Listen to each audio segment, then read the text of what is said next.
Hi, Marilyn here with Cotton and Chocolate, and we're back with Saturday Sampler, Block 1. We're going to be doing all the piecing. So this is the dot block, and so you have your pattern out, you have all your pieces cut, your fabric cut, ready to piece. So we're going to be starting with the flying geese, and I'm going to be using the wing clipper. If you want to use some other method, then you can skip right over what I'm doing or fast forward to the next step.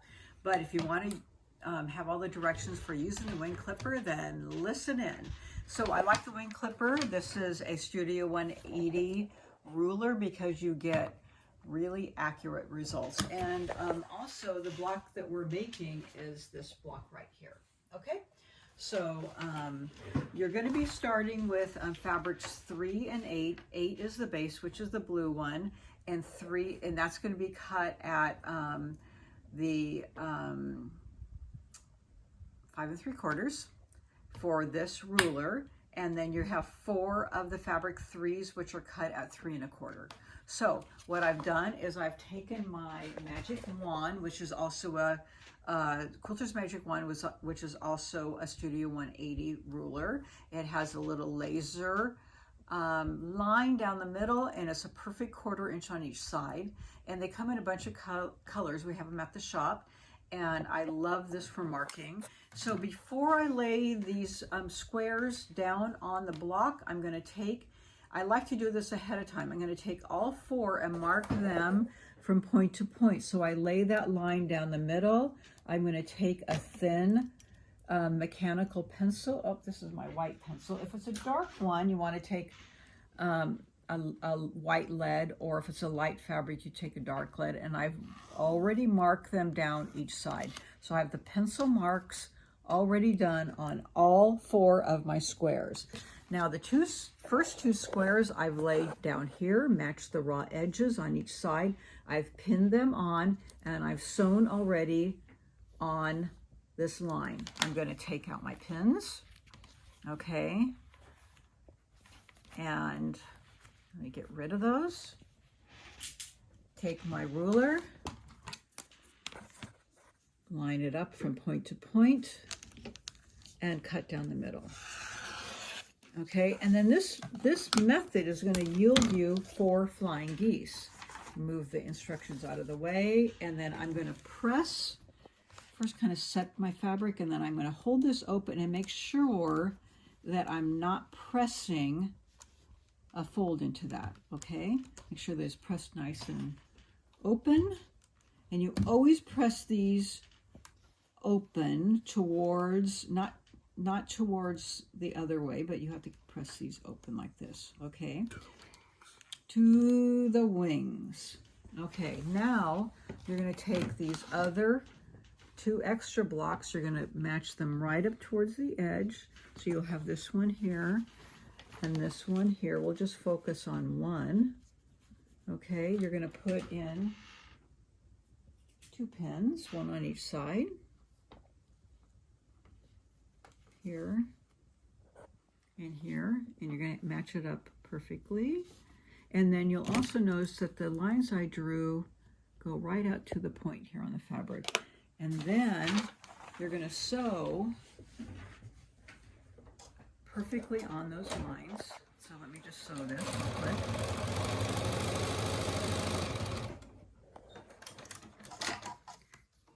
And then you'll be sewing both of them, so you can just run one string piece through. Give me a moment. I've sewn on the line perfectly, and you would do the other one also, but I'm just for demonstration purposes, I'll just do one, and then I'm going to cut. Put my ruler there, and I'm going to cut from point to point. Okay. And I also wanted to mention, on the back of the ruler, to keep it from slipping, if you've just bought your ruler, we sell a product at the shop, and it's called Invisigrip. It comes on a roll, and you can kind of see it here. I peeled it off a little bit. I just cut it to shape a little bit, like a 1/4 inch inside the ruler, but it keeps the ruler from slipping, and it grips the fabric. So I really like to put these on the back of the rulers. So I just thought I'd mention that. Now you're going to take all 4 of these and press this open. So, oh, well, look at that. I have a goose. And you'll have 4 of these, and they are oversized. And this is when the wing clipper ruler comes into play. You know, and there was an old school way to do this. Oops, I could tell that didn't get pressed all the way. So I'll flip it to the back, make sure that it gets pressed open. Okay. And you would do this to all 4, so you would end up with 4 flying geese. Okay. And then it's time to cut them down. So they're oversized. There was another method that these would come out supposedly to the exact size, but they never did. All right, so now we want these cut down to 2.5 by 4.5. So here's my 2.5 by 4.5 right here identified. Might be hard to see. So this ruler, you can cut it from 1 to 1.5 all the way up to 5.5 by 10.5. Okay, and then there's another ruler, wing clipper, that does it in 1/4 inch segments. All right, so I'm going to put my ruler down, and it has a little V in it, and I'm going to match up that V with my V wing right here. I'm going to have a perfect matchup, and I'm going to cut off my first cut here. And when I have a lot of these to do, I kind of do that on all of them so that I don't get mixed up with what I'm doing. But I'll just show you how to cut down one. And then I match up the 4.25. And there's a secondary lineup, a little X right here that goes right in the top notch. And I'm going to cut it this way and then cut it off. Okay. And voila. I have a perfect flying geese with perfect corners and, importantly, a perfect 1/4 inch. Okay, and what you're going to be doing is you're going to be sewing this to this right here. And you can see that right here in the quilt. And then you don't have to pay attention to that point until you're sewing the block on. Oh, hooray. That's really nice. Okay, so you have 4 of those to do, and you have 4 of these rectangles that you already cut for that part of the quilt. So we'll set that aside for right now. Now you're going to be making square and a square. And I do pay attention to my, excuse me for a second, the general instructions, and I do follow along with how they make the square and a square, but I do have a little tip at the end so that they turn out perfect. So if you look here, I've already started it. So I did take my iron and I pressed your teal square in half. So I have a fold, and I pressed my first triangles in half, and I pinned them so that that fold matches that fold, pinned it on, and I pinned on the opposite side, and I sewed and I sewed. So I'm going to take my pins out so that you can see what I did. And I will press those triangles away from my square. Okay. And just go to the other side and press them away from my square. And then I will just cut those points off. You have to cut them off to make the next side work properly. Okay, so I'm going to cut that side off.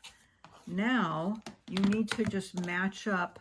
What I do is I match up just that seam there and the other seam. You can kind of see it, and I'll press that in half. And then I've already pressed my triangles in half, and then I'll match them up again and stick a pin in there. You know, you kind of get the idea here. And then I'll match that other side up, stick a pin in it, and match that up. There, stick a pin in it, and then I'll sew that side, and then I'll open it up, okay? And when you get to that point, it's gonna look like this. All right? Now, you just need a ruler that has a 1/4 inch mark, which all of us do, but I'll take this. And you need to take your pencil, and I like to line it up. You know, it's not going to be perfectly even here, but you'll get somewhat of a line. And I find my 1/4 inch, and I take my pencil, and they just kind of tell you to cut it down to 4.5 inches, but it's not that easy to make sure you have a 1/4 inch on all sides and cut it down. It's not that easy. So this is what I came up with. I take that line and I mark it, and I mark it there. I put a line there, and I turn it around, and I make sure this is even, and I see a 1/4 inch, so you can see that I went around and I marked the 1/4 inch all the way around, so that I know where my 1/4 inches are, okay? And then you need either, I have a Tucker trimmer, so I like to use it. And you're going to be using this somewhere in the quilt if you want, or you need some kind of square ruler. So if you have a square ruler, you need to see where your 4.5 is right here, and you need to lay it down and figure out where your 4.5 is. So I kind of see where my 4.5 inches is, and I see where my X's are, and I kind of like lay it down so that I can see it, and kind of where my little marks are. And then once I'm kind of satisfied that I'm in that parameter, and then I see where there's like a little 45-degree line there, I'm like, ooh, that's lined up too, and then I'll cut it down. If you're using your Tucker trimmer, the Tucker trimmer set up so this way, half of a circle is your 1/2 inch side, your whole circle is your 1 inch side. So I want the 1/2 inch side. I can see this one better, and you may have, some of you have a square ruler that maybe you can see through better. So whatever works for you is fine. But here's my 4.5 and 4.5, so I can see it lined up perfectly, and I can see and my a 1/4 inch line on it. No, it doesn't. But I don't need a 1/4 inch line. Thank you, though. And so I see my line there, and my line here, and my 4.5 there. So it's off just a little bit. So I can see that I'm kind of short here and here. I don't know why, but I am. So I'm okay on this side, and I'm okay on this side, but I'm short. Oh no, I'm not short there. I'm okay there. Actually, I'm perfect. I thought I was short, but I'm perfect there, and I'm perfect there. I'm perfect here, and I'm perfect there. So just make sure I'm even, and I'm even there. Okay. So then I like that, so I'm going to take my cut and cut it there and there. Okay. And then I'm going to turn it. And then I just have to line up my 4.5 down here. And it still looks good on my lines there. And cut here and here. And I should be pretty good on my 1/4 inches all the way around. And it's a lot better than just kind of laying it down and eyeballing where your 1/4 inches are, which at first I was trying to do, but I looked at it before I cut and went, I really need to measure these. So in the end, you end up with, you know, some center pieces on more than one area. And I did it with those, and I was really happy with how it came out. Okay, so we have that. And then the last thing that we're doing are half square triangles. So let me get this out of the way. You're going to take your fabrics 3 and 13, which are this fabric and this fabric. You're going to be putting them together and marking with your magic wand down the middle, point to point, and drawing your line just like we did the other ones, here and here. And you know, you're saying, how come I'm not just cutting triangles and sewing them together? Well, you have this bias edge, and so they would get just this out of shape. And then you're going to sew on that line, and then open it up, and you see your half square triangle. You're going to press to the dark, okay? And then I'm going to cut this in half. Take a ruler here. Cut right down the middle. And then I will press to the dark. you have 4 of these, and I've already done one of them, but I'm going to just show you how you cut it down.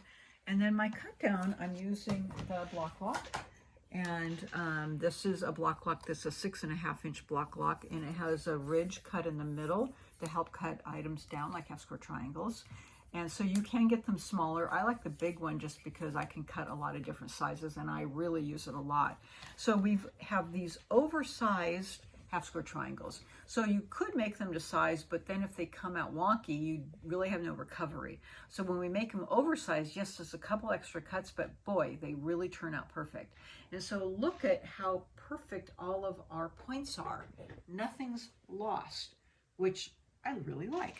So we have to cut these down to, I believe, 2.5 inches. Yes. So here's our 2.5-inch mark right here. Okay, so that's what we're going for. So we've pressed to the dark. So that's our high side. This is our low side, meaning high, that's where the seam allowance is pressed towards. So it's a higher end. Block lock, if you remember it, L lock is low. So that's our low side. The low side goes on the low side of the block, meaning that's the low end, and it's going to lock, that grooved edge is going to lock right into that seam. And you have to remember that, otherwise the measurement won't come out right. So I'm going to lock it in. I'm going to go somewhere in the middle. You can't really see it, but here's our 2.5-inch mark, and you can see it right down here. So we're going to go somewhere in the middle. Why? Because we don't want to go to the edge yet. We haven't cleaned it up. We're going to clean up the edge. So I'm going to cut here and off here, okay? And if I'm doing a lot of these, I would do all of the same one. I would do this here and here. I do them all the same. But for demo purposes, I'm going to do just one. I'm going to turn it. Then I'm going to turn it so the low side is still on the low side. Lock is low. And then I'm going to put this in, and I'm going to scoot it down to the 2.5 inches. So I have locked it in. It's a little harder when they're smaller. Okay, so here it is on the 2.5. Oh, come on in. Don't fight me now that I'm filming.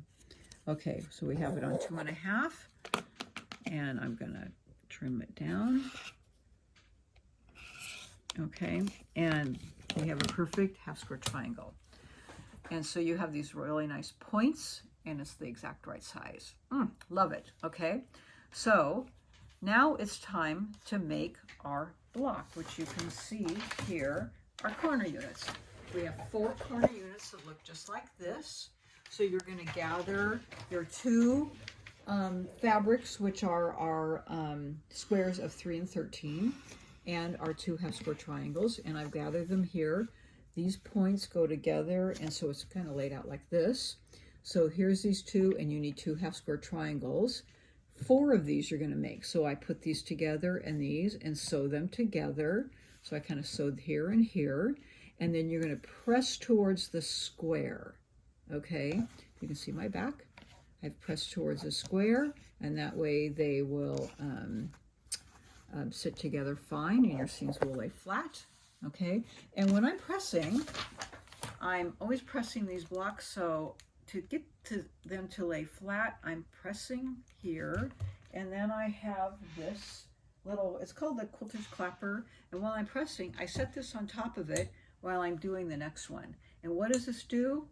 Well, as the block cools, this helps it lay flat. So if you've never used a clapper before, they come in short ones, and then I have long ones. I have like 3 or 4 sitting here. So I do this in between doing my blocks, and it really lets it set flat. Okay, so if you've never tried it, they really are fantastic. So another little tool that I use, and I do it in between blocks, and I guess it kind of absorbs the heat, and it helps the blocks sit really flat, and I put it right in between that seam. So I set this here as I'm doing the next block, and then it cools off. So anyways, now we have all 4 blocks. So where do we have seams that need to match? Let's take a look at our block.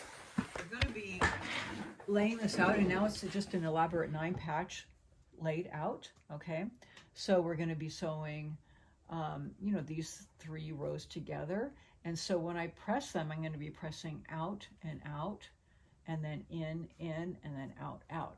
So this is the intersection here that you just need to pay attention to here, and then you need to be paying attention to these intersections here when you're piecing, okay? So on this one,